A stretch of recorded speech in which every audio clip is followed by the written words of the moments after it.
I study horses. Beauty matched only by their strength.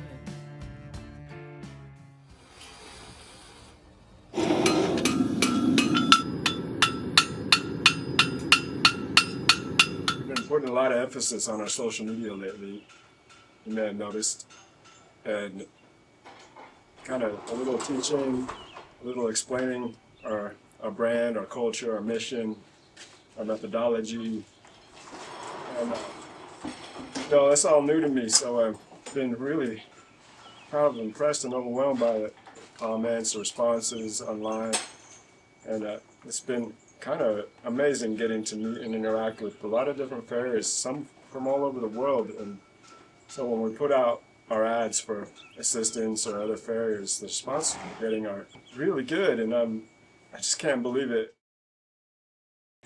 So I'm really excited to see where it takes us. Pecos Roberts is flying in tonight. We'll get started early tomorrow morning, bringing his girlfriend. I really like that. It seems like when guys have a solid family life, it's foundation. It makes us better shoers. We're more grounded. Anyways, flying in from Texas, and really looking forward to it. We have high hopes, and we've had really bad experiences, really bad. He sounds like a great guy. I really look forward to working with him. We'll see how it goes. We're gonna go do some horses. We'll do some trimming, go over the whole kit and caboodle per se, and end up going to look at a potential house for him to live in out in Gold Bar with Casey Letterman. So I'll keep you updated. All right, we're here on the very first morning of our working interview with Pecos Roberts.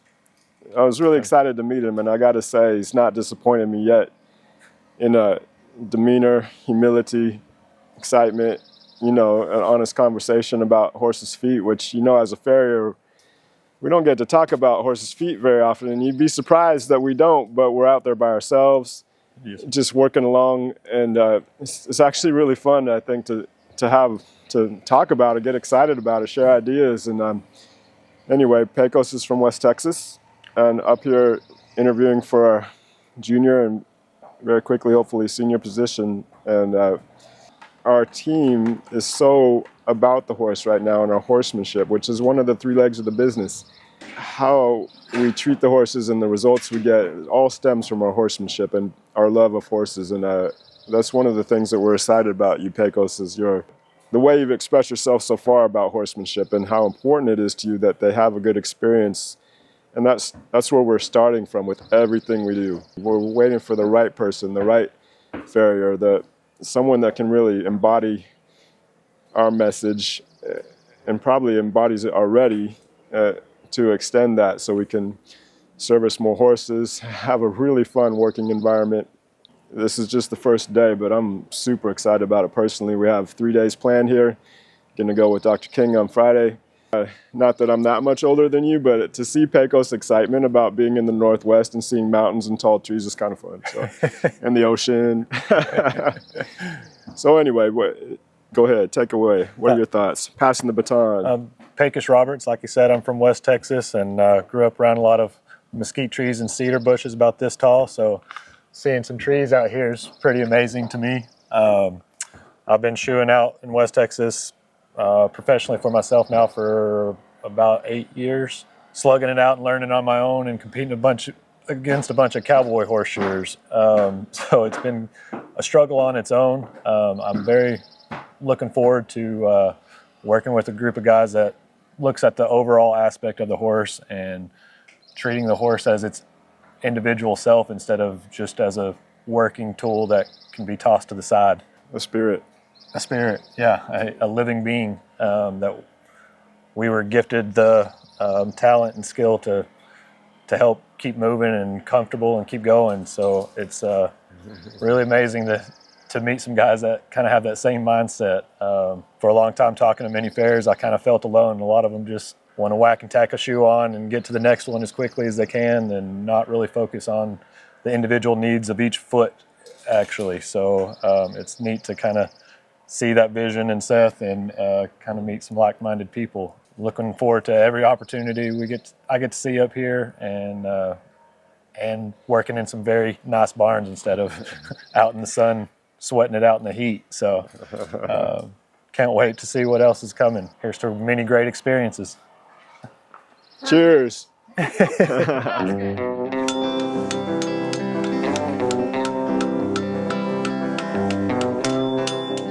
Double check your plan. Yeah, it kind of gives you a better understanding of the internal structures of that foot. Yeah. Yeah. So that other angle is 54. The sole doesn't, like the feel of that sole is not quite as snappy. Yeah. And I'm trimming with my nippers first because I want to leave as much sole. Like that doesn't look. When I actually get those commissures cleaned out, every time I come back, that frog's healthier and fuller each time and shorter and thicker, you know. That's been my reasoning for taking depth, is to promote engagement of that frog as much as possible. You want it hitting the ground. Yes, sir. Something to push against so Yes, it doesn't sir. have to fall through the shoe. Right, right. Mystery solved, maybe. And that's why we keep notes, so we can watch over time and see if we're right, and if it continues to be a problem, and we can raise a red flag to the owner if we need to. Yes, sir. Yeah. And you have to do that a lot in West Texas because it's very hard to convince people that they need to get x-rays done. Oh, So you use. So a lot of times I have to do a lot of corrective work without any radiographs or anything. It's just what I can see from the outside. You bet. So, Hi y'all, I'm Pecos Roberts here, starting my first day with Noble Farriery. Moved up here to Washington from great state of Texas. We're doing our onboarding today, so signing paperwork and getting everything suited out and ready to roll down the road in this beautiful rig. Quite an amazing process working with these guys. They make everything super easy, and getting everything sorted out for the move and helping me feel comfortable with all the changes. It's been a very big blessing in my life. I've been running my own practice in the state of Texas professionally now for about 6 years. Just realized I might be a little bit benefit to working with a team. So I saw the opportunity to come up here and work with these guys, and really looking forward to a great opportunity and seeing where things go.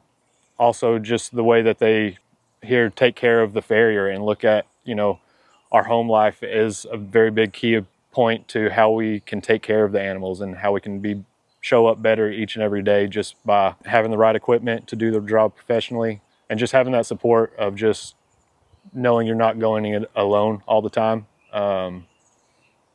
Yeah, a lot of that was a big draw to me to come to Noble Farriery. So I'm just excited to learn a lot more and be a part of a team and be able to help out a lot of horses. So. Pecos, what is that, week 3? Week 3, yes, Week sir. 3. Pecos has been on our team 3 weeks now. Feels like a lifetime. It's been a real struggle finding a farrier to work with us with a similar mindset and passion, horsemanship, proportions, biomechanics, and foraging. And so I think Pecos is starting to settle in, and I'm really seeing his skills come out. The fact that we've found each other just feels like God's plan, you know. These 3 weeks have been fantastic, and having Pecos on the team has been really good for the culture of the entire team. I think we're all excited to have him here, and he's really starting to gear up and get a rhythm. He's shoeing quite a few horses with me. He's learning our trim methodology and really taking it to heart and exercising it. And it's really cool to see that and someone else have the same results that I can get with our ideas. So, and which all benefits horse first, right? So I'm really looking forward to how this goes.